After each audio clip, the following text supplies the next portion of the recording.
Throughout Mark's gospel, we see Jesus, the healer and miracle worker, as one who accepts suffering and rejection as the cost for doing God's will in very human circumstances which we can all relate to. He is the one who takes the impossible and makes it possible. It's an experience of pure delight to play peekaboo with a baby or toddler. The child hides from us but wants to be found. And when they remove their hands and let us see them, we gaze deeply into their eyes, smile with all of our being, let them know they are special, loved just as they are, and in a word, precious. We often fall into each other's arms with giggles, hugs, and I love yous. In our reading from Genesis, now, for the first time, something has gone terribly wrong in Eden. Adam and Eve ignored God's protective word, and that pure delight in God's presence is over, and they go into hiding. In exercising their free will, they have gone against God's intentional will that God's creatures should live in innocence, in harmony with creation, and at peace with one another. Adam, and like him, all people now learn to hide in fear and feel the pangs of separation from God and our most intimate loved ones. Will it be possible to ever know God's love again? Has that been made impossible? So, where are we hiding? Early in life, we learn to dodge responsibility for our own actions and to blame others. And the ill will created sets up mistrust and separation. It becomes difficult, if not impossible, to say I'm sorry. Increasingly, we hide ourselves from others. We hide behind masks we create, like perfect Facebook or Christmas letter lives. God has to take what was made impossible and make it possible again. Now God has to work within the set of circumstances that we humans have created. We don't even want God to find us, and so we avoid quiet moments of prayer. But like the psalmist assures us, God's will for God's people is that we turn to Him, stand before Him as we are, and allow Him to transform us and bring something good out of whatever we have botched up. To take what we think is an impossible situation and make it possible again.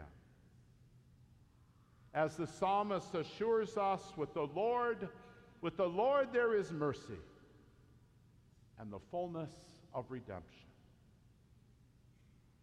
God will continue to ask where we are hiding. God will continue to call us until we trust Him with our sin and brokenness, whether it is through intentional disobedience, our own foolishness, or simply life circumstances. In God, through God, with God, change is possible. Jesus enters our human circumstances. He places himself right in the middle of our human quirks.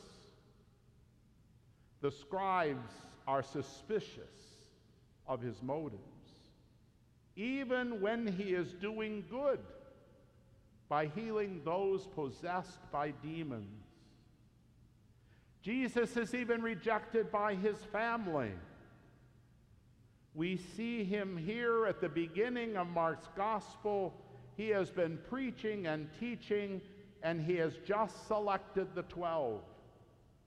He is a person of action, focused only on the mission God has given him to restore us to himself, regardless of the circumstances. We see that he is misunderstood.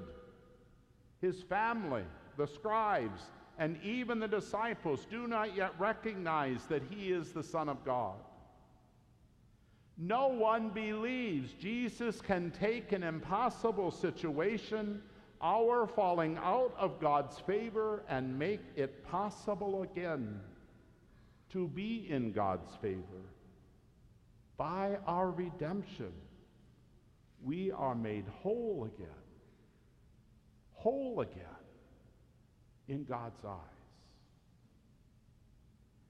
Jesus' response is to redefine family and restore our original blessing, our connection to his Father and each other as children of God. Jesus' response is to make the impossible possible again. We are being called to renewal. As Paul tells us in his second letter to the Corinthians, it is God's ultimate will that our inner selves are renewed day by day as preparation for our eternal glory.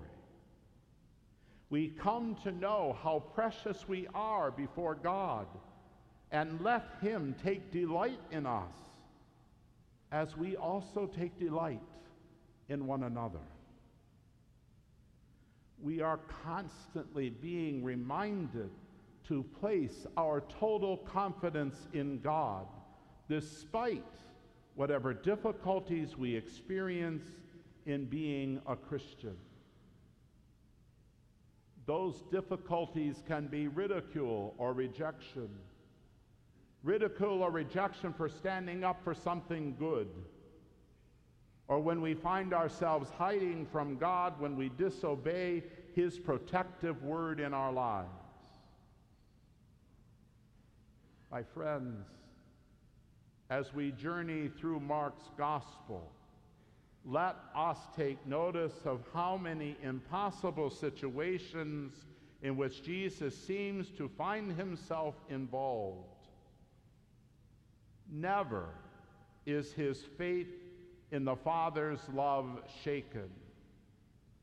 Never does he believe that love cannot make all things possible. Let us explore. Let us explore how many things are made possible in our own lives by the Father's love for each one of us. For each one of us, his beloved sons, his beloved daughters. Amen.